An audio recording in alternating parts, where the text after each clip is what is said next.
దోస్తులారా, ఎలా ఉన్నారు? ఈరోజు శ్రావణ శుక్రవారం పూజలు చేసుకుంటుంటారు కదా చాలామంది. ఓకే, నాతో రావా చెల్లి ఎపిసోడ్ 14 స్టార్ట్ చేస్తున్నాం. ఇది కొంచెం పెద్ద ఎపిసోడే, కొంచెం ఎమోషన్స్ అవి బాగా ఉంటాయి. స్టార్ట్ చేద్దాం. విరాజ్ సాగరికను విసురుగా కారులోంచి లాక్కొచ్చి లోపల ఉన్న ఒక చీకటి గది వైపు తీసుకెళ్లాడు. సాగరిక అరుపులకి బయటకొచ్చారు సాగర్ గారు, మీరా. సాగరిక విదిలించుకుంటున్న విరాజ్ పట్టు వదలలేదు. తలుపు ఒక్కసారిగా తెరిచాడు. లోపల గది నిండా మందు బాటిళ్ళు, చిందరవందరగా ఉన్న కాగితాలు, గది మూలలో గడ్డం పెరిగిపోయి కళ్ళు లోతుకుపోయి గుర్తుపట్టలేనంతగా మారిపోయిన మహిధర్ పిచ్చివాడిలా కూర్చొని ఉన్నాడు.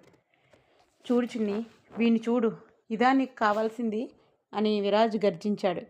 సాగరిక మహిధర్ని చూడగానే ఒక్క క్షణం నిశ్చేష్టురాలయ్యింది. ఆమె కళ్ళల్లో నీళ్లు తిరిగిన వెంటనే పంతంతో ఆపుకుంది. విరాజ్ ఆమె భుజాలు పట్టుకొని కుదిపేశాడు. నీ కోపం నీదే, నీ పంతం నీదే, కానీ ఎప్పుడైనా మమ్మల్ని అర్థం చేసుకోవాలని చూసావా? మా మాట ఒక్క నిమిషం విన్నావా? మహి, నేను చెప్పిన అబద్ధం వెనుక ఉన్న బాధని చూడకుండా వీడిని ఇలా బ్రతికుండగానే శవంలా మార్చేశావు. ఒక దగాకోరు విటల్ని పెళ్లి చేసుకుని వీడికి మరణశాసనం రాద్దామనుకున్నావా అన్నాడు ఆవేశంగా. మహిధర్ మత్తులో ఉన్న కళ్ళతో సాగరిక వైపు చూసి, సాగరిక వచ్చావా? నేను చచ్చిపోలేదు కదా అని వింతగా నవ్వాడు. ఆ నవ్వు సాగరిక గుండెల్లో కత్తిలా దిగింది. విరాజ్ కటువుగా అన్నాడు, ప్రాణం ఇచ్చే స్నేహితుడిగా చెప్తున్నాను. ఆ రోజు మేము ఆ అబద్ధం ఎందుకు చెప్పాల్సి వచ్చిందో ఆ నిజం ఇప్పుడు విను. అది తెలిసాక కూడా నీకు మహిధర్ మీద కోపం ఉంటే అప్పుడు నువ్వు కోరుకున్నట్లే ఏదో ఒక శవంతో తాళు కట్టించుకో అన్నాడు. ఏం చెప్తావు? ఏదో ఒక కథ చెప్పి నన్ను పిచ్చిదాన్ని చేస్తావు, అంతేనా? నాకు నువ్వు చెప్పేది ఏం వినాలని లేదు అంది సాగరిక గట్టిగా. అని రూమ్ అంతా దద్దరిల్లేలాగా అరిచి, అసలు నీకెందుకు ఇంత పంతం? మేమేం చెప్పినా అది అబద్ధమేనా? ఆ రోజు జరిగిన విషయం ఎలాంటిదో నీకు తెలుసా? ఆ విషయాన్ని మీ పేరెంట్స్కి కానీ, నా పేరెంట్స్కి కానీ, మహి పేరెంట్స్కి కానీ, మినీ పేరెంట్స్కి కానీ చాలా సంవత్సరాలు తెలియనివ్వలేదు. ఎందుకంటే అందులో 2 ఆడపిల్లల జీవితం ఉంది. ఆ చేదు నిజాన్ని ఎవరికైనా చెప్తే పొరపాటున అది నీకు నా చెల్లెలికి తెలిస్తే మీరు తట్టుకోలేరని ఇన్నాళ్ళు ఆ భారాన్నంతా మేమే మోస్తున్నాం. ఈ రోజుతో ఆ భారం దించేసుకుంటాను అన్నాడు విరాజ్ కోపంగా. అసలు నువ్వేం చెప్పాలనుకుంటున్నావు విరాజ్ అంది సాగరిక. అసలు ఏం జరిగిందో ఫస్ట్ నుంచి నేను మీకు మన వెర్షన్లో చెప్తాను. ఆ పచ్చని పల్లెటూరు, ఎండలు మండుతున్న పిల్లల కేరింతలతో ఊరంతా సందడిగా ఉంది. 10వ తరగతి పరీక్షలు అయిపోయిన ఆనందంలో సాగరిక, మహిధర్, సౌదామినిలు చెరువు గట్టున కూర్చొని ముచ్చట్లు చెప్పుకుంటున్నారు. అప్పుడే పట్నం నుంచి అమ్మమ్మ ఊరికి సెలవుల కోసం విరాజ్, అతని చెల్లెలు మీరా వచ్చారు. మీరా అప్పుడే 8వ తరగతిలోకి వచ్చింది. చాలా చురుకైన పిల్ల, అందరినీ వెంటనే పలకరించే మనస్తత్వం. విరాజ్కి మహిధర్ అంటే ప్రాణం. ఆ సెలవుల్లో వీళ్ళంతా కలిసి ఉండే ఆటలు చేసే అల్లరి సాగరికకు అవి జీవితంలో మర్చిపోలేని రోజులు. ముఖ్యంగా మహిధర్ అంటే సాగరికకు ఏదో తెలియని ఇష్టం ఆ వయసులోనే మొదలైంది. కానీ తన ఎమోషన్స్ని ఎప్పుడూ దాచుకునే సాగరిక మహిని ఆట పట్టిస్తూనే ఉండేది. వీళ్ళ 5గురు చేసే అల్లరికి అందరికీ తలనొప్పి వచ్చేది. ఇలా సరదాగా సాగుతున్న వీళ్ళందరి జీవితాల్లో మాధవి చావు ఒక పెను తుఫాను తీసుకొచ్చింది. మాధవి సాగరికకి వరసకి పెదనాన్న కూతురు. ఆమె వయస్సు 20 సంవత్సరాలు. డిగ్రీ వరకు చదువుకుంది. ఆమెకి ఆ ఊరికి సంబంధించిన కొంచెం ఆస్తిపరుడైన గిరీశం అనే అతనితో పెళ్లి కుదిరింది. గిరీశం ఆ ఊళ్ళోనే పెద్ద ఆస్తిపరుడు. పైకి పెద్ద మనిషిలా కనిపిస్తాడు, కానీ లోపల మాత్రం క్రూరమైన కామ పిశాచి. అతని చూపులు ప్రతి ఆడపిల్లని అసభ్యంగా కోరికతో తాకుతుంటాయి. 15 ఏళ్ల వయసులోనే సాగరికకు ఆ చూపుల్లోని విషయం అర్థమైపోయింది. అక్క, ఆ గిరీశం అస్సలు మంచివాడు కాదు. వాడి కళ్ళు చూడు, నిన్నెలా చూస్తున్నాడో. ఈ పెళ్ళి వద్దని పెదనాన్నకు చెప్పు అని సాగరిక మాధవితో ఎన్నోసార్లు పోరాడింది. కానీ సాగరికని చిన్నపిల్లలా చూసి తన మాటలు ఎవరూ పట్టించుకోలేదు. ఊరంతా పందిళ్లు వేశారు. మాధవి, గిరీశం పెళ్లి వేడుక అట్టహాసంగా జరుగుతోంది. మాధవి తన 20 ఏళ్ల ప్రాయంలో పట్టుచీరలో మెరిసిపోతోంది. కానీ ఆమె కళ్ళల్లో తెలియని భయం ఉంది. గిరీశం ఆస్తిపరుడే కావచ్చు, కానీ అతని చూపుల్లో ఉన్న ఆ వంకర బుద్ధిని సాగరిక ఎప్పుడో గమనించింది. 10వ తరగతి చదువుతున్న సాగరిక పెళ్లి పనుల్లో తిరుగుతూనే గిరీశం కదలికలను గమనిస్తోంది. గిరీశం తన చుట్టూ ఉన్న ఆడవాళ్ళను చూస్తున్న విధానం, అతని నవ్వులో ఉన్న కల్మషం సాగరికకు అస్సలు నచ్చడం లేదు. అక్క, ఈ గిరీశం మంచోడు కాదు. వాడి చూపులు అస్సలు బాలేవు. నువ్వు ఈ పెళ్లి చేసుకోవడం నాకు ఇష్టం లేదని సాగరిక మాధవితో మళ్ళీ మెల్లగా అంది. కానీ మాధవి నిట్టూర్చింది. సాగరిక, పెదనాన్న మాట కాదనలేను. ఆస్తిపరుడని అందరూ మురిసిపోతున్నారు. నా తలరాతి ఏముందో చూద్దామని సరిపెట్టుకుంది. మహిధర్, విరాజ్, మీరా, సౌదామినీలందరూ పెళ్లిలో సందడి చేస్తున్నారు. గిరీశం మాత్రం తన వంకర చూపులతో మీరాని, సౌదామినిని కూడా వదలడం లేదు. సాగరిక ఆవేశంతో రగిలిపోతోంది. చివరికి మంగళవాయిద్యాల మధ్య అందరి ఆశీర్వాదాలతో గిరీశం మాధవి మెడలో తాళి కట్టాడు. సాగరిక మనసు కీడు శంకిస్తోంది. ఆ తాళి మాధవి మెడకు ఉరితాడుగా మారుతుందని ఆమెకి అప్పుడే అర్థమైంది. మాధవి పెళ్ళైన తర్వాత 15 రోజులు సెలవులు అయిపోవడంతో మీరా, విరాజ్ వెళ్ళిపోయారు. సాగరిక, మహిధర్, విరాజ్ ఇంటర్ ఫస్ట్ ఇయర్లో జాయిన్ అయ్యారు. మినీ కూడా అక్కడ టైప్ అవ్వలేదు. గిరీశం మాధవిని బాగానే చూసుకునేవాడు సంవత్సరం పాటు. మాధవి, గిరీశం కాపురం సవ్యంగానే సాగింది. గిరీశం తనని బాగానే చూసుకునేవాడు కాబట్టి మాధవి సాగరిక మాటల్ని అనవసరపు మాటలు అని కొట్టి పారేసింది. మాధవి సంతోషంగా ఉండటంతో సాగరిక కూడా తనవి అపోహలేమో అని ఆలోచించిన తన అంచనా తప్పవదనే దానికి మాత్రం స్ట్రాంగ్గా ఫిక్స్ అయింది. కానీ సాగరిక అనుమానాలు అబద్ధమనిపించేంతగా ప్రేమగా గిరీశం మాధవిని చూసుకునేవాడు. ఇదిలా సాగుతుండగా ఏడాది కాలం గిర్రున తిరిగి వచ్చింది. విరాజ్, మీరా మళ్ళీ సెలవులకు వచ్చారు. అప్పటికి మాధవికి 3వ నెల గర్భం నడుస్తుంది. వీరు అని తన కళ్ళు మూసిన విరాజు చేతుల మీద తన చేతులు వేసి పిలిచింది సాగరిక. చిన్ని, నేనే అని ఎలా కనిపెట్టావు అన్నాడు విరాజ్ సాగరిక పక్కన కూర్చుంటూ. మీరు నా ప్రాణం రా, మిమ్మల్ని ఎలా అయినా గుర్తుపట్టగలను. ఒకవేళ మీరు నా దగ్గరగా ఉన్నా, నా ఎదురుగా ఉన్నా నేను మిమ్మల్ని గుర్తించలేదంటే దాని అర్థం నా మనసు ముక్కలైందని, నన్ను నేనే కోల్పోయానని అంది సాగరిక. ఇందుకే సాగరిక మహిని, విరాజ్ని గుర్తుపట్టలేదు. అందులోనూ తనకు మహి అంటే చక్రీబావ, విరాజ్ అంటే వీరు, అంతే. అంతకు మించి వాళ్ళ పేర్లు తెలుసుకోవాలనే ఆలోచనే తనకి లేదు. ఆ అవసరం ఎప్పుడూ రాలేదు. ఇంకా వాళ్ళు ఎలా ఎందుకు గుర్తులేదనేది ముందు ఉంటుంది, అది చదువుదాం. అంత పెద్ద పెద్ద మాటలు ఎందుకులే చిన్ని, చక్రిగాడు ఎక్కడా కనిపించడం లేదు అన్నాడు విరాజ్. చక్రీబావని అత్తయ్య ఎక్కడికో పంపించింది, వస్తాడులే. అయినా నువ్వేంట్రా, నేను ఇక్కడే ఉంటే నువ్వు చక్రీ కోసం అడుగుతున్నావు, నాకంటే వాడే ఎక్కువ నీకు అంది సాగరిక కొంచెం కోపంగా. నిజం చెప్పనా అబద్ధం ఏయ్ అంది సాగరిక. సారీ, అబద్ధం చెప్తే నీకు నచ్చదు కదూ, నిజమే చెప్తా. నీకంటే నాకెవ్వరూ ఎక్కువ కాదు, కానీ చక్రి తర్వాతే నువ్వు అన్నాడు విరాజ్ తెలివిగా. అపర మేధావి అయినా అర్థం చేసుకోలేనంత తెలివిగా సమాధానం చెప్పిన విరాజ్ని కోపంగా చూసి పోరా కుక్క అని తిట్టింది చిన్ని. నన్ను కుక్క అంటావా అని సర్రున లేచిన బీపీతో అరిచాడు విరాజ్. అంటావా ఏంట్రా వీరుగా, ఆల్రెడీ అనేసా అని అప్పటికే తన వైపు కాల్చేసేలా చూస్తున్న విరాజ్ నుంచి దూరం పరిగెడుతూ అటువైపు నుంచి వస్తున్న గిరీశాన్ని గుద్దింది సాగరిక. సాగరిక మామూలుగానే అందగత్తే. ఎప్పుడో గిరీశం కన్ను తన మీద పడింది. మరదలంటే కూతురితో సమానం అని కూడా ఆలోచించకుండా సాగరికని తన కామపు కళ్ళతో తినేసే గిరీశానికి పూల చెండులా సాగరికే వచ్చి అతని మీద పడడం చెప్పలేని ఆనందం కలిగించింది. అప్పటికే తను గుద్దింది ఎవరినో చూసుకుని దూరంగా జరుగుతుంది సాగరిక. అరే ఏంటి చిన్ని, నేను మీ అక్క భర్తని, నువ్వే చూసుకోకుండా వచ్చి నన్ను గుద్దావు, మరి క్షమాపణ చెప్పవా అని సాగరిక చెయ్యి పట్టుకున్నాడు గిరీశం. క్షమించండి అని తన చెయ్యి విడిపించుకోబోయింది సాగరిక. వదల్లేదు గిరీశం.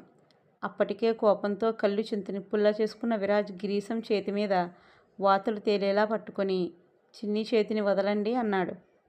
అప్పుడే వాళ్ళమ్మ చెప్పిన పని చేసేసి చిన్ని కోసం వస్తున్న మహి కోపంగా గిరీశం చేతిని పట్టుకున్న విరాజ్ చేతిని విడిపించి మీరు వెళ్ళండి అన్నయ్య అన్నాడు. విరాజ్ వైపు కోపంగా చూస్తూ గిరీశం వెళ్ళిపోతే కోపం తగ్గించుకోమని ఎన్నిసార్లు చెప్పాలి వీరు నీకని విరాజ్ మీద కోప్పడి చిన్ని ఏమైంది అన్నాడు మహి. చక్రీబావా అని మొదటి నుంచి అంతా చెప్పింది సాగరిక. అంతా విన్న మహి ఏదో సరదాగా పట్టుకొని ఉంటారు, బావా మరదలంటే ఆ మాత్రం సరదా ఉండదా, ఇంత దానికి ఒంట్లోంచి పొగొచ్చేంత కోపం తెచ్చుకోవాలా వీరు అన్నాడు మహి తన కళ్ళతో చూడక. ఒకవేళ చూసుంటే అప్పుడే గిరీశం చెయ్యి విరిగిపోయేది. చక్రి, సరదాగా అయితే నేను ఏమనేవాడిని కాదు, కానీ అతని చూపు నాకు నచ్చలేదు అన్నాడు విరాజ్. సరే ఇక వదిలేయ్, మీరా ఎక్కడుంది, ఈరోజే వచ్చారా అని అడిగాడు చక్రి. తన ఇంట్లోనే ఉంది అన్నాడు విరాజ్. సరే పద వెళ్దాం అని దారిలో కనిపించిన మినీని కూడా తీసుకుని మీరా కోసం వెళ్ళారు వీళ్ళు ముగ్గురు. వీళ్ళంతా వెళ్ళేసరికి విరాజ్ అమ్మమ్మ ఇంటి చుట్టూ జనాలు మూగేసున్నారు. ఏంటిది ఇంతమంది ఉన్నారు అన్నాడు వీరు కంగారుగా. మీ అమ్మమ్మ బకెట్ తన్నేసుంటుంది అంది సాగరిక. చిన్ని తప్పు అలా అనకూడదు అని ఏమైందో చూద్దాం అని లోపలికెళ్ళారు నలుగురు. లోపల నుంచి ఏడుపులు కాకుండా నవ్వులు వినిపించేసరికి ముసల్ది చావలేనట్లుంది అంది సాగరిక మళ్ళీ.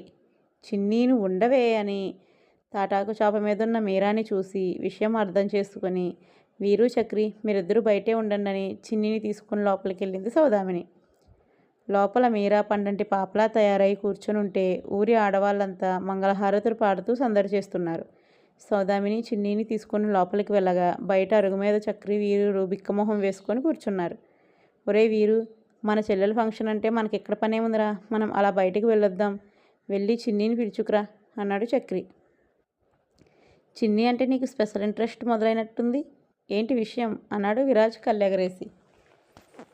చిన్ని అంటే నాకు ఎప్పుడూ స్పెషలేరా, అదంటే నాకు ప్రాణం అని ఒక నెబ్బా డైలాగ్ వేశాడు చక్రి. నాతో అంటే అన్నావు కానీ చిన్నితోగా ననేవు, ఊరంతా పరిగెత్తించి మరీ కొడుతుంది అన్నాడు వీరు. అలా ఏం చేయదు, నేనంటే చిన్నీకి కూడా ఇష్టమే అన్నాడు చక్రి. సరిగ్గా అప్పుడే చిన్ని బయటకు వచ్చింది. పట్టుపరికిణిలో జడలో మల్లెపూలు పెట్టుకుని నుదుటిన చిన్న ఎర్రబొట్టుతో ఆమె మెరిసిపోతుంది. ఆమెను చూడగానే చక్రికి మాట పడిపోయింది. చిన్ని వీళ్ళిద్దరి పక్కన కూర్చొని, ఏంట్రా చక్రి బావా అలా నోరు తెరిచి చూస్తున్నావు, ఈగలు దూరిపోతాయి, అయినా మీరాకి ఫంక్షన్ అయితే నీకెందుకు అంత ఆనందం అని అడిగింది సాగరిక. చక్రి కొంచెం ధైర్యం తెచ్చుకొని, ఆనందం మీరా ఫంక్షన్ కోసం కాదు, నీకోసమే చిన్ని, ఈ డ్రెస్లో నువ్వు అసలు సాగరికలా లేవు, దేవకన్యలా ఉన్నావు అన్నాడు మెల్లగా. చిన్ని బుగ్గలు తెలియకుండానే ఎర్రబడ్డాయి. చాలే ఆపు, అమ్మ వాళ్ళు పిలుస్తున్నారు, రా పల్లీలు వలుద్దాం అంటూ చక్రి చేయి పట్టుకుని పెరట్లోకి తీసుకెళ్ళింది. అక్కడ ఏకాంతంగా కూర్చొని పల్లీలు వలుస్తూ చక్రి దొంగచాటుగా చిన్ని వేళ్ళని తాకుతుంటే ఆమె అది గమనించి కళ్ళతో వదిలిస్తూనే లోపల మురిసిపోతుంది. అప్పుడప్పుడు చక్రి వలిచిన పల్లీని చిన్ని నోట్లో వేయడం, ఆ చిన్న స్పర్శకి చక్రి గుండెల్లో రైలు పరిగెట్టించింది. మరోవైపు వీరు మెల్లగా లోపల ఉన్న సౌదామిని వైపు చూస్తున్నాడు. సౌదామిని పనులు చక్కబడుతూనే అప్పుడప్పుడు గుమ్మం దగ్గరకు వచ్చి వీరు వైపు చూసి నవ్వుతోంది. ఆ నవ్వులో ఒక తెలియని సిగ్గుంది. వీరు తన జేబులో దాచుకున్న ఒక చిన్న చాక్లెట్ని ఆమెకు సైగ చేస్తూ చూపించాడు. సౌదామిని ఎవరూ చూడకుండా దగ్గరికి వచ్చి అది అంటుకుంటున్నప్పుడు వారి వేలు ఒకదానికొకటి తగిలాయి. ఆ క్షణం ఇద్దరి మధ్య ఒక మౌనమైన ప్రేమ వెల్లివిరిసింది. ఆ వయసుకు తగినట్లుగా హద్దులు దాటకుండా కేవలం కళ్ళతోనే వాళ్ళు మాట్లాడుకున్నారు. పందిట్లో అల్లరి, లోపల ఆడవాళ్ళ పాటలు, బయట ఈ జంటల చిన్న చిన్న ముచ్చట్లతో మీరా ఫంక్షన్ ఊరంతా గుర్తుంచుకునేలా సాగుతోంది. ఊరంతా పందిళ్ళు తోరణాలతో, మీరా నానమ్మ ఇల్లు కలకలలాడుతోంది, అమ్మమ్మ ఇల్లు కలకలలాడుతోంది, నానమ్మ అని టైప్ అయింది అక్కడ, ఫర్గెట్ ఇట్. సాగర్ వర్మ గారు తన ఖరీదైన కారులో మహేశ్వరి గారితో కలిసి దిగగానే ఊరంతా ఒక్కసారిగా ఆశ్చర్యపోయింది. మహేశ్వరి గారు తన కూతురు మీరాని ఆ పట్టు చీరలో చూడగానే కళ్ళల్లో నీళ్లు తిరిగాయి. నా చిట్టి తల్లి ఎంత పెద్దదైపోయిందో అంటూ మీరాని గుండెలకు హత్తుకున్నారు. సాగర్ వర్మ గారు తన కూతురు కోసం ఖరీదైన నగలు తెచ్చారు. ఫంక్షన్ చాలా వైభవంగా ఊరి జనం మెచ్చుకునేలా సాగుతోంది. ఇంతలో మాధవితో కలిసి గిరీశం వచ్చాడు. పట్టుపంచ కట్టుకుని పైన కండువా వేసుకుని పెళ్లి కనుకలా కనిపిస్తున్నాడు కానీ అతని కళ్ళల్లో ఉన్న జిత్తులుమారి చూపులు మాత్రం మారలేదు. ఫంక్షన్లో అందరినీ పలకరిస్తూ పైకి చాలా మంచివాడిలా నటిస్తున్నాడు. సాగర్ వర్మ గారి దగ్గరికి వెళ్ళి వినయంగా నమస్కారం పెట్టాడు. మాధవిని చూడగానే చిన్ని పరుగున వెళ్ళి హత్తుకుంది. అక్క బాగున్నావా అని అడిగింది. మాధవి నవ్వుతూ బాగున్నాను చిన్ని అంటున్నా ఆమె కళ్ళల్లో ఏదో తెలియని దిగులు సాగరిక గమనించింది. గిరీశం మాత్రం ఎక్కువసేపు ఉండలేదు. కొంచెం బయట పని ఉంది, మళ్ళీ వస్తామని మాధవిని తీసుకుని ఫంక్షన్ చూసుకొని వెళ్ళిపోయాడు. వాళ్ళు వెళ్ళాక పెరట్లో పనుల హడావడిలో చిన్ని చక్రి ఎదురుపడ్డారు. సాగర్ వర్మ గారు తెచ్చిన స్వీట్లు అందరికీ పంచుతూ చిన్ని చక్రి దగ్గరకు వచ్చింది. బావా, ఆ గిరీశంగాడు వచ్చాడు చూసావా, నాకు మాధవి అక్క బాధపడుతున్నట్లు అనిపిస్తుందిరా అంది సాగరిక. చక్రి ఆమె వైపు దొంగచాటుగా చూస్తూ, వాడి గురించి ఎందుకులే చిన్ని, ఇప్పుడు నువ్వు ఈ నగల్లో మహారాణిలా ఉన్నావు, ఈ ఫంక్షన్లో అందరి కళ్ళు నీ మీద ఉన్నాయి తెలుసా అన్నాడు మెల్లగా. చిన్ని కిలకిలమని నవ్వి, అందరి కళ్ళు నా మీద ఉన్నాయో లేదో తెలియదు కానీ నీ కళ్ళు మాత్రం ఎక్కడున్నాయో నాకు తెలుసు అంటూ చక్రి చేతిలో ఒక స్వీట్ పెట్టి అతని వేళ్ళని మెల్లగా నొక్కి అల్లరిగా మనసులో నవ్వుకుంటూ లోపలికి పారిపోయింది. చక్రి ఆ స్పర్శకి మైమరిచిపోయి ఆ స్వీట్ని అమృతంలా చూస్తున్నాడు. మీరా ఫంక్షన్ అయిపోయింది. సాగర్ వర్మ దంపతులు వెళ్తూ వెళ్తూ అందరికీ బహుమతి ఇచ్చి వెళ్ళారు. పట్నం కార్లు వెళ్ళిపోగానే ఊరంతా మళ్ళీ మామూలు నిశ్శబ్దంలోకి జారిపోయింది. కానీ మన గ్యాంగ్ మాత్రం అసలు సెలవులు అప్పుడే మొదలయ్యాయి. అమ్మమ్మ ఇంట్లో వీరు, మీరా, చక్రి, చిన్ని, సౌదామిని ఈ 5గురు చేసే రచ్చ అంతా ఇంతా కాదు. పొద్దున్నే లేచి చెరువుగట్టుకు వెళ్ళడం, అక్కడ ఈత కొట్టడం, మధ్యాహ్నం మామిడి తోటల్లో దొంగతనంగా కాయలు కోయడం, రోజంతా ఒకటే నవ్వులు. చిన్నికి ఉన్న ఆ కోపం, ఆ మొండితనం మధ్య మధ్యలో బయటపడుతూనే ఉంది. రే చక్రి, ఆ మామిడికాయ సరిగ్గా కోయిరా, నీకన్నీ సగం సగం పనులేనా అని చిన్ని అరుస్తుంటే చక్రి భయపడుతున్నట్లు నటిస్తూ, నీ కోపానికి ఆ కాయ రాయలు పడిపోతుంది చిన్ని, నేనెందుకు కొయ్యడం అని ఆట పట్టిస్తుంటాడు. సౌదామిని, వీరులు మాత్రం ఒకరినొకరు చూసుకుంటూ ఆ పల్లెటూరి గాలిలో కొత్త ప్రేమను వెతుక్కుంటున్నారు. మీరా చిన్నపిల్ల కాబట్టి వీళ్ళందరి మధ్య తిరుగుతూ ఆ అల్లరిని ఎంజాయ్ చేస్తోంది. ఒకరోజు చెరువుగట్టు మీద కూర్చొని సూర్యాస్తమయాన్ని చూస్తుండగా వీరు, మీరాల మొహాలు వాడిపోయాయి. సెలవులు ముగిసిపోతున్నాయి. వారంలో వాళ్ళు పట్నం వెళ్ళిపోవాలి. చిన్ని గట్టు మీద నిలబడి నీళ్ళల్లోకి రాళ్ళు విసురుతూ, ఏంట్రా వీరు, మీరా పట్నం వెళ్ళిపోతున్నారా నాది దిగులా? అక్కడ ఐస్ క్రీమ్లు, సినిమాలు ఉంటాయి కదా, ఎంజాయ్ చేయండి అంది. కానీ చక్రి మాత్రం వీరు భుజం మీద చేయి వేసి, వీళ్ళు వెళ్ళిపోతే మనకి తోడెవర్రా చిన్ని, మళ్ళీ వచ్చే సెలవుల దాకా మనం ఇద్దరమే ఈ ఊర్లో కొట్టుకోవాలి అన్నాడు దిగులుగా. చక్రి, అలా ఏడుపు మొహం పెట్టకు, నాకు నచ్చదు అంది చిన్ని కోపంగా. వీరు నవ్వేసి, మేం వెళ్ళినా మా మనసంతా ఇక్కడే ఉంటుందిరా, ముఖ్యంగా మీరా ఫంక్షన్ గుర్తులు ఏదీ మర్చిపోలేం, మీరిద్దరూ ఇక్కడే జాగ్రత్తగా ఉండండి అన్నాడు చిన్ని కోపాన్ని కంట్రోల్ చేస్తూ. సౌదామిని కళ్ళు చెమర్చాయి. వీరు వెళ్ళిపోతున్నాడని ఆమెకు లోపల చాలా బాధగా ఉంది. మీరా మాత్రం చిన్నీని గట్టిగా హత్తుకుని, చిన్ని అక్క, మళ్ళీ సెలవులకు రాగానే మనం అందరం కలిసి ఆడుకోవాలని ఒట్టు వేయించుకుంది. ఆ వారం రోజులు అసలు సమయం ఎలా గడిచిపోయిందో ఎవరికీ తెలియదు. గిరిసంగాడి వంకర చూపులు, మాధవి అక్క దిగులు అన్నీ ఈ సంతోషంలో కొట్టుకుపోయాయి. కానీ సాగరిక మనసులో మాత్రం ఆ అంచనా ఎక్కడో నివురుగప్పిన నిప్పులా ఉండిపోయింది. ఆ సాయంత్రం అందరూ డాబా మీద ఆడుకుంటున్నారు. రేపు ఎల్లుండి వీరు, మీరాలు పట్నం వెళ్ళిపోవాలి కదా అని పందాలు వేసుకుంటూ పరిగెడుతుంటే ఒక్కసారిగా మీరా కాలు జారి ఆ ఎత్తైన డాబా మీద నుండి కింద పడిపోయింది. మీరా అని అందరూ కలిసి ఒక్కటే కేక. కింద పడిన మీరా తలకి బలమైన గాయమై రక్తం కారుతోంది. ఆమె స్పృహ కోల్పోయింది. వీరు భయంతో వణికిపోతూ ఏడవడం మొదలుపెట్టాడు. కానీ చిన్ని అసలు కంగారు పడలేదు. రే చక్రి, త్వరగా బండి తీరా, సౌదామిని ఆ తువ్వాలు తీసుకురా అని గర్జిస్తూ మీరాని గుండెలకు హత్తుకుని హాస్పిటల్కి తీసుకెళ్ళింది. డాక్టర్లు బ్లడ్ కావాలి, మీరాది ఏబీ నెగిటివ్ అనగానే నాది అదే గ్రూప్ డాక్టర్, నా రక్తం తీసుకోండి అని ధైర్యంగా ముందుకు వచ్చింది చిన్ని. రక్తం ఇస్తున్నప్పుడు కూడా ఆమె కళ్ళల్లో నీళ్లు లేవు. కేవలం మీరాని కాపాడాలనే పట్టుదల మాత్రమే ఉంది. బయట వీరు, చక్రి, సౌదామినిలు వెక్కి వెక్కి ఏడుస్తుంటే బెడ్ మీద నుండి లేచి వచ్చిన చిన్ని వాళ్ళ దగ్గరకు వెళ్ళి కోపంగా ముగ్గురి చెంపలు పగలగొట్టింది. ఒక్కొక్కరికి గట్టిగా దెబ్బలు వేసింది. ఎందుకురా ఏడుస్తున్నారు? మీరాకేమవ్వదు, నేనున్నాను కదా, ఇంకోసారి ఏడ్చారో చంపేస్తానని వాళ్ళని అదిలించి ఆ దెబ్బలతో వాళ్ళ భయం పోయి చిన్ని మీద ఒక నమ్మకం కలిగింది. ఆ నిమిషం చిన్ని వాళ్ళకి ఒక స్నేహితురాలిలా కాదు, ఒక అమ్మలా ధైర్యాన్నిచ్చింది. ఈలోపు లబోదిబోమంటూ మీరా, వీరు, అమ్మమ్మ, తాతయ్య, చిన్ని అమ్మా నాన్న పార్వతీ శివాజీ గారు, సౌదామిని అమ్మా నాన్న జయంతి నాగేష్ గారు వచ్చారు. చక్రి అమ్మా నాన్న పార్వతీ శివాజీ గారు, చిన్ని అమ్మా నాన్న మానస రమేష్ గారు. అక్కడ కన్ఫ్యూజ్ అవ్వకండి. సాగర్ వర్మ గారు, మహేశ్వరి గారు బిజినెస్ పని మీద అమెరికాలో ఉండడంతో చిన్ని వాళ్ళకి ఈ విషయం తెలియనివ్వలేదు. వాళ్ళు వస్తే కంగారు పడతారు, మీరా కోలుకున్నాక చెబుదామని తనే బాధ్యత తీసుకుంది. ఆ వారం రోజులు హాస్పిటల్లో మీరాని కంటికి రెప్పలా చూసుకుంది చిన్ని. బాధ్యతగా అంత భారాన్ని మోస్తున్న చిన్నీని అబ్బురంగా చూస్తూ మురిసిపోయారు మన చిన్ని అత్త, మామ, అమ్మా నాన్న కూడా.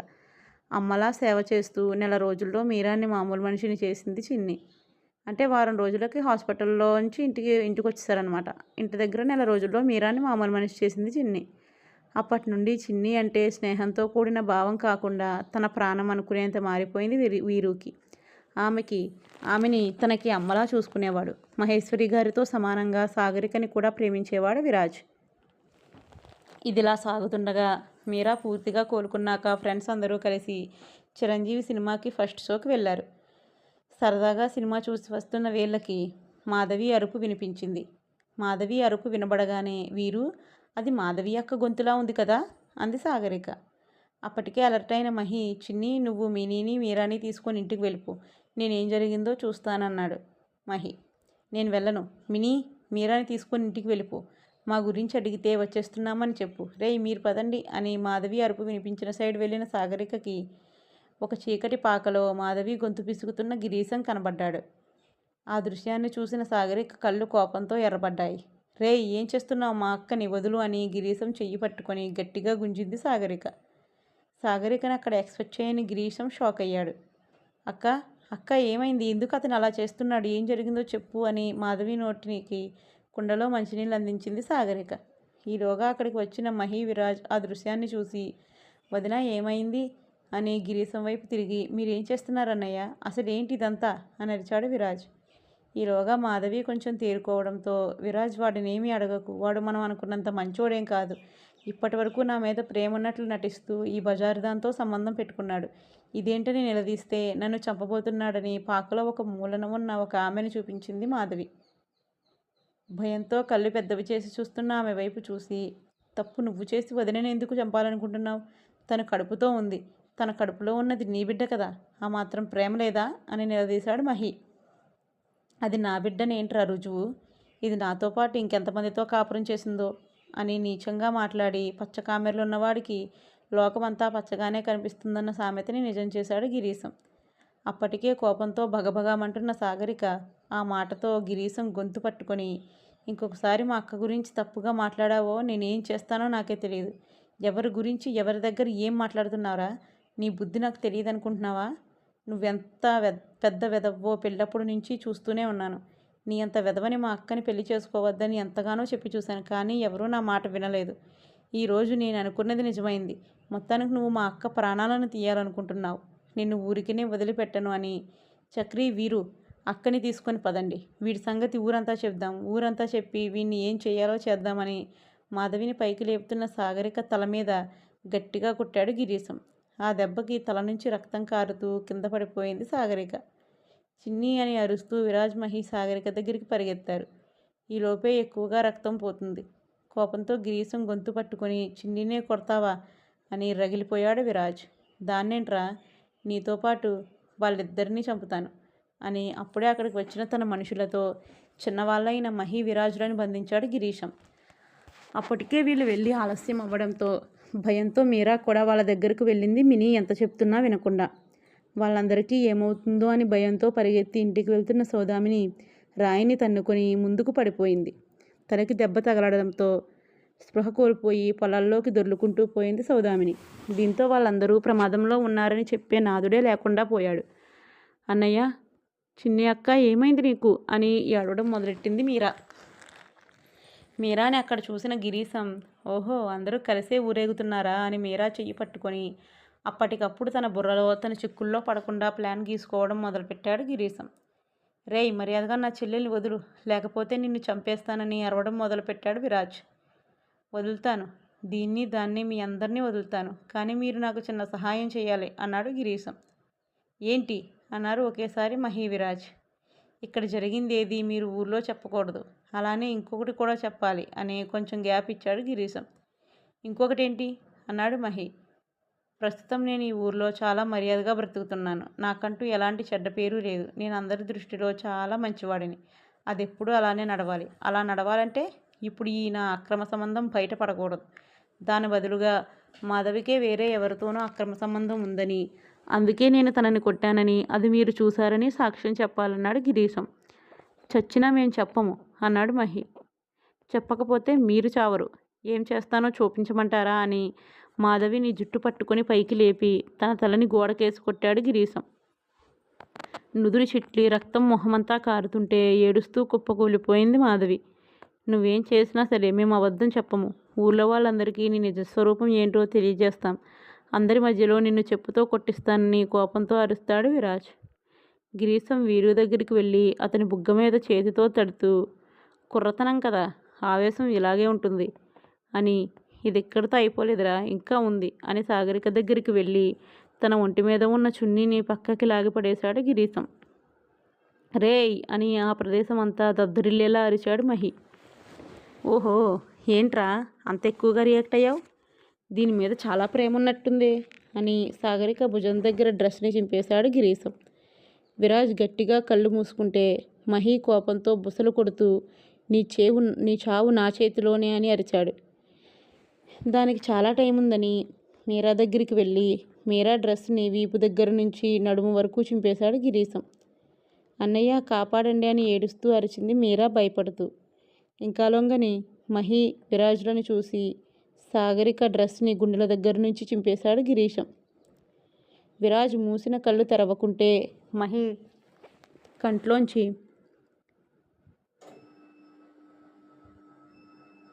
నీరు ధారాపదంగా కారుతూ సరే నువ్వు చెప్పినట్లు చేస్తాం, వాళ్ళని ఏం చెయ్యొద్దని బ్రతిమాలాడు. అది అలా రండి దారికి అని మీరా దగ్గరికి వెళ్ళి మీరా ఒళ్ళంతా చేత్తో తడుముతూ ఇది మాత్రం అప్పుడే కోతకొచ్చిన మామిడి పండులా నిగనిగలాడుతోంది. మీరేమైనా తేడా చేస్తే వీళ్ళిద్దరికీ పెళ్లికి ముందే శోభనం అవుతుందని మహి విరాజులని భయపెట్టాడు గిరీశం. అలా జరిగితే నీకు చావు తప్పదని చెప్పాడు మహి. నాతో పాటు నీ మరదలు నీ చెల్లి కాని చెల్లి కూడా చస్తారు, పర్వాలేదా? ఆడది ప్రాణం కంటే మానానికే ఎక్కువ విలువిస్తుందని మీరా తల మీద కర్రతో కొట్టి మీరా ఒంటి మీద బట్టలు సాగరిక ఒంటి మీద బట్టలన్నీ తీసి విరాజ్ మహి మొహం మీదకి విసిరాడు గిరీశం. కేవలం ఇన్నర్స్తో ఉన్న సాగరిక మీరాలని చూసి కళ్ళల్లో కామాన్ని కాచుకుంటూ సాగరిక మొహం మీద వేలితో రాస్తూ ఏం చేద్దామంటారు అన్నాడు గిరీశం. నా కోసం నువ్వు వాళ్ళని ఏం చేయొద్దు, కావాలంటే నేనే ఊరేసుకొని చస్తాను, వాళ్ళు నీకు కూతుర్లతో సమానం అని ఏడ్చి మహి వీరు వాడు చెప్పిన దానికి ఒప్పుకోండి అంది మాధవి. 16 ఏళ్ల చిన్న వయసులో గిరీశం పెట్టిన భయానికి లొంగిపోక తప్పలేదు మహి విరాజ్కి. అలా రాత్రి కరిగి పగలైంది. గిరీశం చెప్పినట్లే చేయడానికి సిద్ధమైన విరాజ్ మహి నడుచుకుంటూ ఊర్లోకి వెళ్లారు. ఈలోపు మాధవి కనిపించడం లేదని ఆమె తల్లిదండ్రులు ఇద్దరూ గగ్గోలు పెడుతూ ఊరంతా వెతుకుతున్నారు. అప్పుడే మాధవి జుట్టు పట్టుకొని ఈడ్చుకుంటూ వచ్చి ఆమెని ఊరి మధ్యలో పడేసి అందరి వైపు చూశాడు గిరీశం. అమ్మా మాధవి ఏమైంది అని ఆమె తల్లి మాధవిని ఒడిసి పట్టుకొని అల్లుడి వైపు కోపంగా చూసి ఏం జరిగిందని నా కూతురిని ఇలా తీసుకొచ్చి ఊరి మధ్యలో పడేశారని అడిగింది. నీ కూతురికి నేను సరిపోవడం లేదంట, నన్ను కాదని వేరే వాడితో అక్రమ సంబంధం పెట్టుకొని రాత్రి నాకు దొరికిపోయింది అన్నాడు గిరీశం. అబద్ధం, అంతా అబద్ధం, నా కూతురు అలాంటిది కాదు అని అరిచింది మాధవి తల్లి. అదే నిజం, కావాలంటే అదిగో వాళ్ళిద్దరిని అడగండి, వాళ్ళు రాత్రి సినిమా నుంచి వస్తూ జరిగిందంతా చూశారని. బాబు విరాజు చెప్పండి అని నంగిలా పలికి వాళ్ళ వైపు చూశాడు గిరీశం. అవును, గిరీశం అన్నీ చెప్తుంది నిజం, మాధవి వదిన వేరే ఎవరితోనో మేము సినిమాకి వెళ్ళొస్తూ చూసాం అన్నారు మహి వీరు. వాళ్ళ మాటలకి కోపం వచ్చి మహి వీరు ఏంటి మీరు చెప్పేదని వాళ్ళపై కోప్పడ్డారు నాగేష్ గారు. నిజం అంకుల్, మేము మా కళ్ళతో చూసాం అన్నారు విరాజ్ మహి. నేను నమ్మను, పోనీలే సినిమాకి వెళ్ళొచ్చి అమ్మమ్మ వాళ్ళ దగ్గర ఉంటారు కదా అంటే ఏంటి మీరు చేసిందని గిరీశం. నిజం చెప్పు, ఇదంతా అబద్ధం అని చెప్పు అన్నారు నాగేష్ గారు. ఊరుకోవయ్యా, నీ కుటుంబం అమ్మాయి గురించి మీకు సంబంధించిన వాళ్ళే చెప్తుంటే ఇంకా నిజాన్ని అబద్ధం చేయడానికి చూస్తున్నాం అన్నారు పెద్ద మనిషి లాంటి ఒకరు. ఇది మా కుటుంబం సమస్య, మీరు కల్పించుకోవద్దు అన్నారు రమేష్ గారు శివాజీ గారు. మీ కుటుంబం సమస్య అయితే ఇంట్లో ఉండాలి కదా, వీధిలోకి వచ్చిందంటే అది ఊరు సమస్య అని ఎవరిని మాట్లాడనివ్వకుండా అందరినీ నోరు మూయించి మాధవిని ఒక చెడిపోయిన ఆడదానిలా నించోబెట్టి కడుపుతో ఉందన్న జాలి లేకుండా రాళ్లతో కొట్టారు ఊరంతా. అదంతా చూసిన మినీ ఏడుస్తూ ఇదంతా అబద్ధం అని మహి వీరు ఎందుకు అబద్ధం చెప్తున్నారు, మాధవి అక్క అలాంటిది కాదు అంది మినీ. మేము అలానే అనుకున్నాం మినీ, కానీ ఇదే నిజం అని ఖచ్చితంగా చెప్పి మాధవి వైపు చూడలేక తలదించుకున్నారు మహి వీరు. ఆ అవమానాన్ని తట్టుకోలేక పరిగెడుతూ వెళ్ళి చెరువులో దూకి ఆత్మహత్య చేసుకుంది మాధవి. మాధవి చనిపోయిన బాధలో సాగరిక మీరా గురించి పట్టించుకోలేదు ఇంట్లో వాళ్ళు. వాళ్ళు విరాజ్ అమ్మమ్మ ఇంట్లోనే నిద్రపోతున్నారేమో అనుకున్నారు. అప్పటికే టైం 6 అవ్వడంతో ఈలోపు పరిగెడుతూ మినీ దగ్గరికి వెళ్ళారు మహి వీరు. వాళ్ళని చూసి కోపం వస్తుంటే ఇద్దరి చెంపలు పగలగొట్టి ఏడ్చింది మినీ.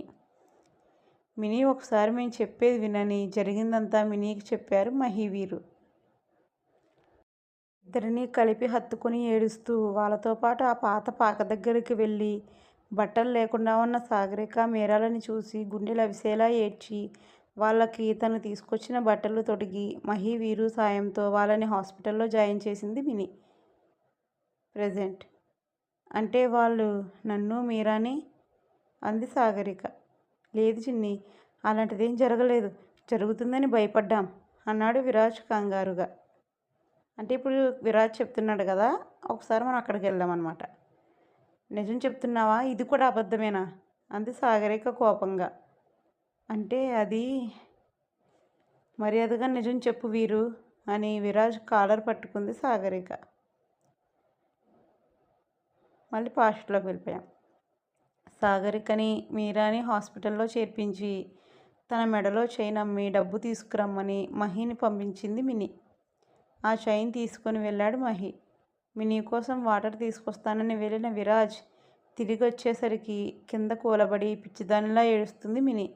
ఫాస్ట్గా సౌదామిని దగ్గరికి పరిగెత్తుకు వెళ్ళి మినీ ఏమైంది అని కంగారుగా అడిగాడు విరాజ్. వీరు అని విరాజ్ని హగ్ చేసుకొని ఏడుస్తూనే ఉంది మినీ. ఆమె ఏడుపుకి భయపడి ఏమైందో చెప్తావా అని గట్టిగా అరిచాడు విరాజ్. అప్పుడే డబ్బు తీసుకొని వచ్చాడు మహి.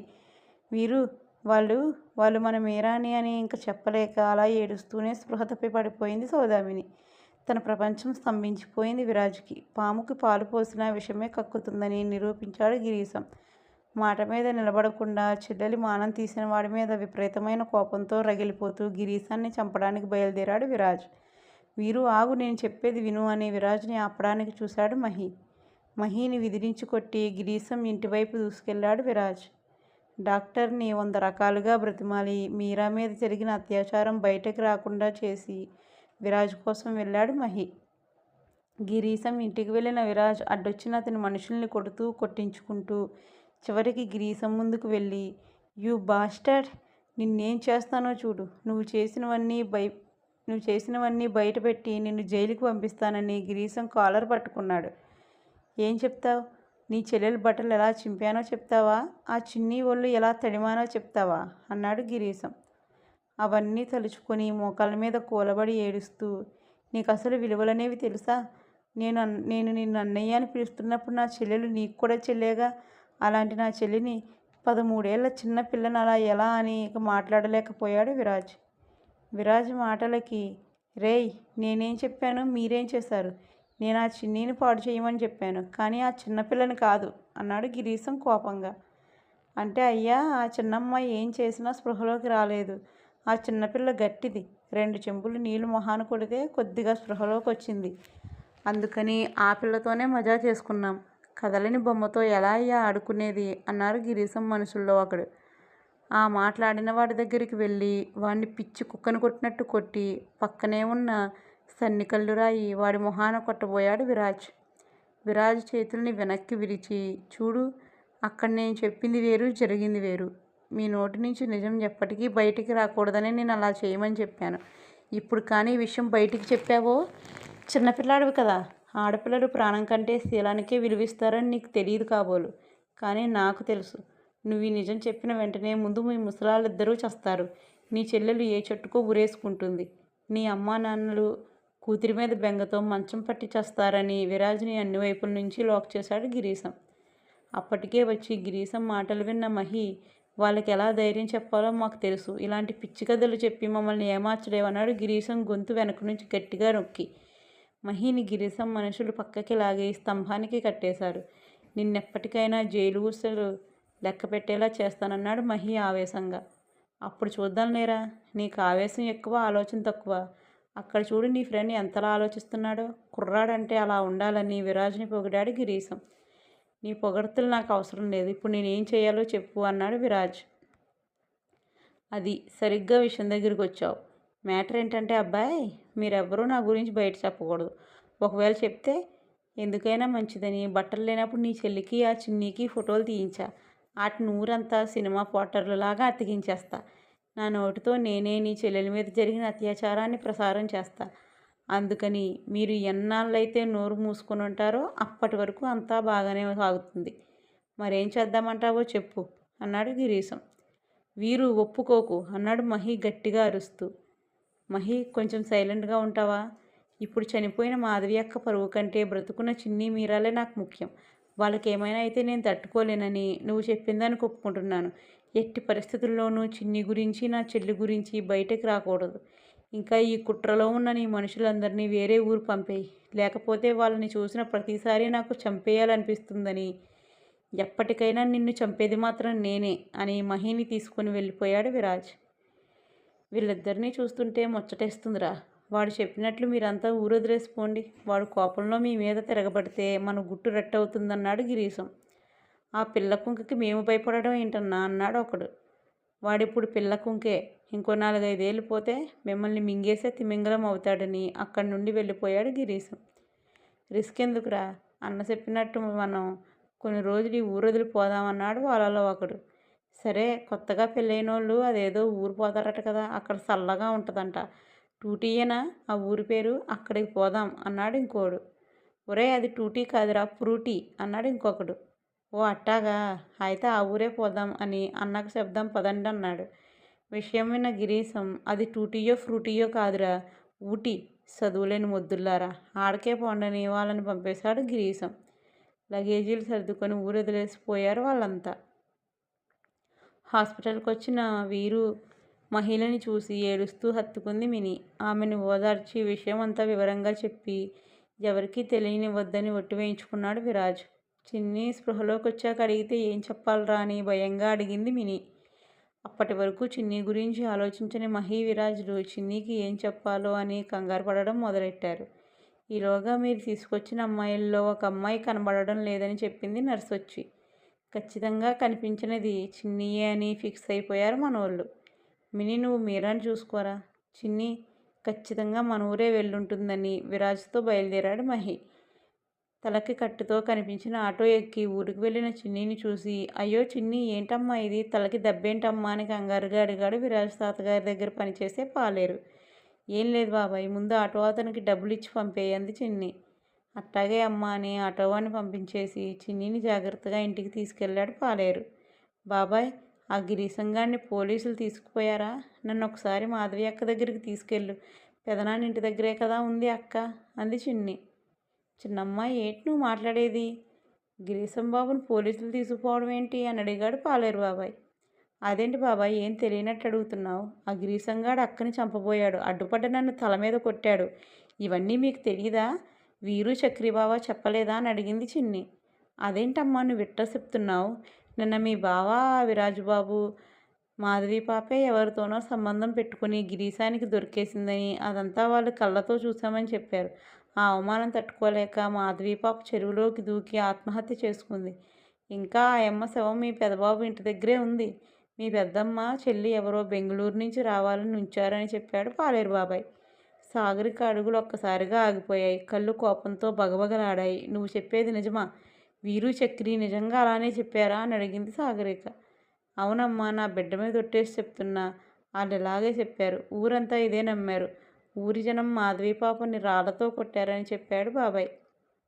తన ఆరోగ్యం గురించి కూడా పట్టించుకోకుండా పరుగులు పెడుతూ పెదనాన్న ఇంటికి వెళ్ళిన చిన్నీకి చనిపోయిన మాధవి చుట్టూ చేరి ఏడుస్తూ కనిపించారు తన వాళ్ళంతా. మాధవి దగ్గరికి వెళ్ళిన సాగరికని చిన్ని తలకి ఏమైందే అని కంగారుగా అడిగింది తల్లి మానస ఏడుస్తూనే. రాళ్ళ దెబ్బలతో ఉన్న మాధవి ఒంటిని తడిమి, మాధవి అక్క ఏం తప్పు చేయలేదు, తప్పంతా ఆ గిరీశంగాడే చేశాడు. వాడే ఎవరితోనో సంబంధం పెట్టుకుని అడ్డొచ్చిన అక్కని చంపబోతే నేనే వెళ్ళి కాపాడానని గట్టిగా అరిచింది. ఎవరూ తన మాటల్ని పట్టించుకోలేదు. ఈలోగా చిన్ని అంటూ వచ్చారు మహి, విరాజ్. వాళ్ళని కాల్చేసేలా చూస్తూ, ఏం చెప్పారు రా ఊళ్ళో వాళ్ళకి? అక్కే ఎవరితోనో? ఛీ, మీకు అసలు నోరెలా వచ్చింది అలా చెప్పడానికని వాళ్ళిద్దరినీ ఇష్టం వచ్చినట్లు కొడుతూ పిచ్చిదానిలా బిహేవ్ చేసింది సాగరిక తనకున్న కోపంతో. చిన్ని, ఆవేశపడకు, ఏం జరిగిందో చెప్పని అని మెల్లిగా అన్నాడు మహి. ఏంట్రా, ఏం చెప్తావు అని మహి చెంప పగలగొట్టింది చిన్ని. చిన్ని, ఏంటే నా కొడుకు మీద చేయి చేసుకుంటున్నావు అని కోపడ్డారు పార్వతీ గారు. నీ కొడుకు ఏమైనా ప్రబుద్ధుడా? వాడి వల్ల ఈరోజు మా అక్క చనిపోయింది. వాడు వీడు చెప్తుందంతా అబద్ధం. మాధవి అక్క ఏ తప్పు చేయలేదని నరిచి తన లైఫ్లో ఫస్ట్ టైం గుండెలు అవిసేలా ఏడ్చింది సాగరిక. మహి, వీరు, ఏంట్రా చిన్ని చెప్పేది నిజమా? మీరు చెప్పేది నిజమా అని అడిగారు ఫ్యామిలీ వాళ్ళంతా. మేం చెప్పిందే నిజం. మాధవి అక్క సంబంధం పెట్టుకున్న వ్యక్తి చిన్నీని మీరాని కొట్టి పారిపోయాడు. చిన్నీకి తలకి చాలా పెద్ద గాయమయ్యింది. మాధవి అక్క అంటే తనకి ప్రాణం కాబట్టి తను ఊహించుకున్నదే నిజమనే భ్రమలో ఉంది. అంతే తప్ప తను చెప్పేది నిజం కాదన్నాడు విరాజ్. అవును, చిన్నీకి తగిలినకి దెబ్బ తగలడం వల్ల తనకి ఏం గుర్తులేదు. అందుకని ఇలా పిచ్చిదానిలా మాట్లాడుతుంది. 2 రోజులు పోతే అంతా మారిపోతుంది. తనకి నిజం తెలుస్తుందన్నాడు మహి. అంటే ఏంట్రా, నాకు పిచ్చని చెప్తున్నావా? ఎందుకురా అబద్ధం చెప్తున్నారు? నాకు అబద్ధం చెప్పేవాళ్ళంటే అసహ్యం. మర్యాదగా నిజం చెప్పండి అంది చిన్ని. మేం చెప్పేదే నిజం చిన్ని, నువ్వు రెస్ట్ తీసుకో ప్లీజ్, మనం తర్వాత మాట్లాడుకుందాం అన్నాడు విరాజ్.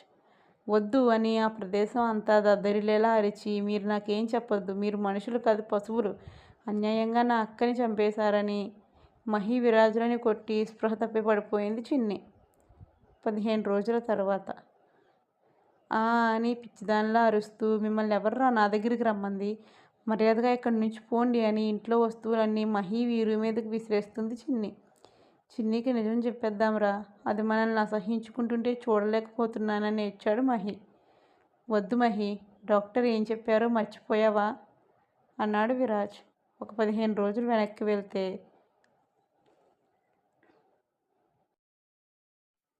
15 రోజులు వెనక్కి వెళ్ళాం కదా మనం. స్పృహ తప్పి పడిపోయిన సాగరికని తీసుకొని హాస్పిటల్కి వెళ్తారు చక్రి వీరు. మిగిలిన వాళ్ళంతా మాధవి దహన సంస్కారాల కోసం ఇంటి దగ్గరే ఆగిపోతారు. వీళ్ళతో పాటు సౌదామణి కూడా హాస్పిటల్లోనే మీరా దగ్గర ఉంటుంది.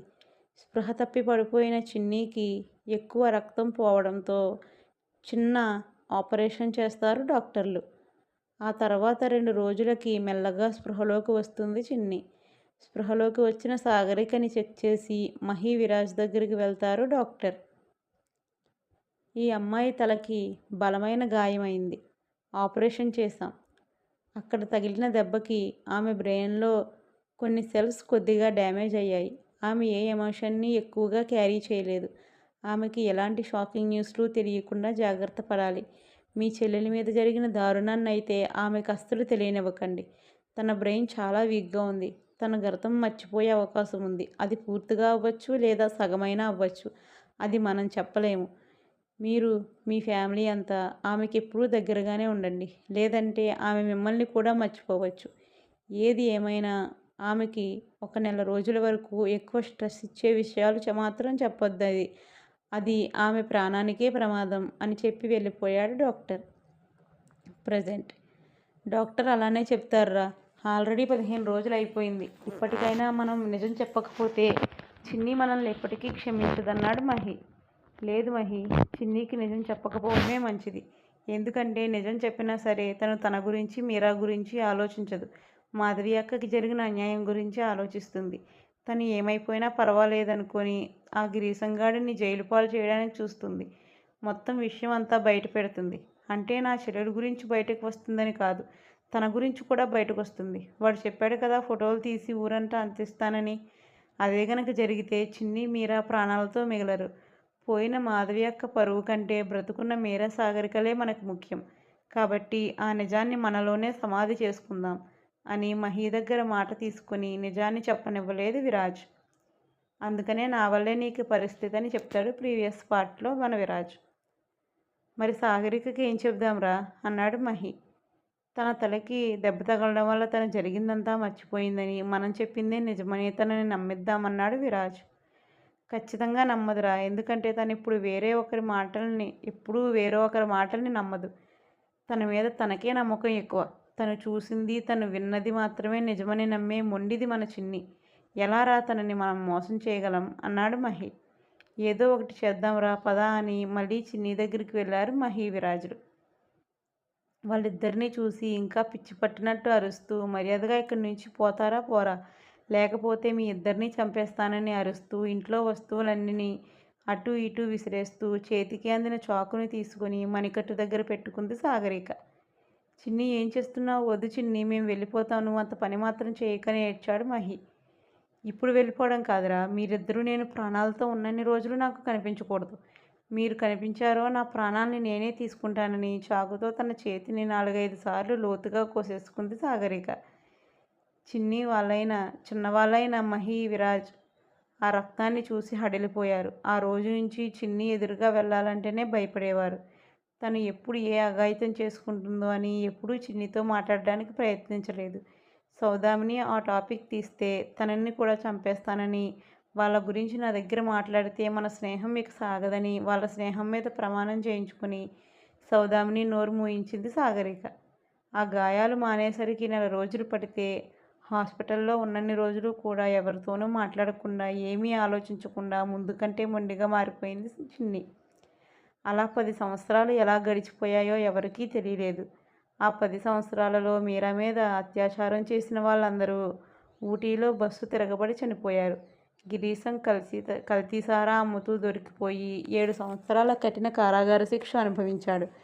అయితే మీరా మీద అత్యాచారం చేసిన వాళ్ళని చంపించింది, గిరీశాన్ని జైలుకు పంపించింది విరాజ్ మహిధర్లే అన్న సంగతి సౌదామినికి తప్ప ఇంకెవరికీ తెలియదు. మాధవికి జరిగిన అన్యాయం సాగరిక మనసు పొరల్లో అలానే ఉండిపోయింది, మిగిలిన వాళ్ళ మనసుల్లో కూడా. ఇదంతా జరిగాక సౌదామిని, సాగరిక చదువు కొనసాగింది. మహి, విరాజ్ బిజినెస్లో పెద్ద స్థాయికి వచ్చారు. తలకి తగిలిన దెబ్బ వల్ల సాగరిక చిన్న చిన్న విషయాలు చాలా మర్చిపోయింది. అందులో తన బాల్యం, విరాజ్ మహిధర్ల మొహాలు కూడా. వాళ్ళని కనీసం అన్నేళ్లలో ఒక్కసారి కూడా చూడలేదు చిన్ని. వాళ్ళు మాత్రం నెలకొకసారి చిన్నీని దూరం నుంచి చూసి వెళ్ళిపోయేవారు. ఇది చిన్ని జరిగింది. 2 ఆడపిల్లల జీవితాలు నాశనం కాకూడదనే ఇప్పటి వరకు ఈ నిజాన్ని ఎవరికీ తెలియనివ్వలేదు. ఎంత మమ్మల్ని మేము సమర్థించుకున్నా మేము చేసింది తప్పే. ఆ తప్పుకి నీకు దూరమయ్యి నరకం అనుభవిస్తూనే ఉన్నాము. ఇంక మా వల్ల కాదు. దయచేసి మమ్మల్ని క్షమించి ఈ బాధ నుంచి మాకు విముక్తి కలిగించని చిన్ని కాళ్ళు పట్టుకుని ఏడ్చారు మహి, విరాజులు. తనకే తెలియకుండా కళ్ళల్లోంచి నీళ్లు కారిపోతుంటే ఏడుస్తూ పరిగెడుతున్న మీరాని చూసి మీరా అని అరిచింది సాగరిక. కంటిన్యూడ్. మనం ఒకసారి వీరు మహి ప్లేస్లో ఉండి ఆలోచిస్తే అంత చిన్న వయసులో అంత పెద్ద పెద్ద విషయాలు జరిగినప్పుడు వాళ్ళ మైండ్ సెట్ ఎలా ఉంటుంది, వాళ్ళు ఎంత భయపడిపోయి ఉంటారనేది మనం ఊహించుకోవచ్చు. అలాంటి భయపడిన సిచ్యువేషన్లోనే గిరీశం ఇంకా వీళ్ళని చాలా దారుణంగా లాక్ చేశాడు. ఇప్పటికీ కూడా ఆ విషయం సాగరికకి తెలియలేదంటే ఇప్పటికీ కూడా గిరీశం దగ్గర సాగరిక, మీరా ఫోటోలు ఉన్నాయి. అంటే ఇప్పుడు వాళ్ళు పెద్దవాళ్ళు అయిపోయారు కదా మీరు అనుకోవచ్చు. పెద్దవాళ్ళు అయిపోతే వాడు చేసింది అంత తొందరగా మానిపోదు కదా. అవి సాగరిక, మీరా ఫోటోలని అందరికీ తెలుసు. మీరా మీద జరిగిన అత్యాచారం మర్చిపోలేరు కదా ఎవరో కూడా. ఒకవేళ పర్ఫెక్ట్ సాక్ష్యం లేకపోయినా ఆ ఫోటోలు చూసి అందరూ ఆమెను నిందిస్తారు ఖచ్చితంగా. అది అందరికీ తెలిసిపోతుంది. అందుకనే వీరు, మహి ఇన్ని రోజులు సైలెంట్గా ఉన్నారు. మిగిలినంతా మన ప్రీవియస్ పార్ట్లో వస్తుంటుంది, అదే నెక్స్ట్ పార్ట్స్లో వస్తుంటుంది. మీకు ఇంకా బాగా క్లియర్గా ఉంటుంది. చదివేసి కామెంట్స్ చేయండి, లైక్స్ కూడా కొట్టండి. బాయ్ దోస్తులారా.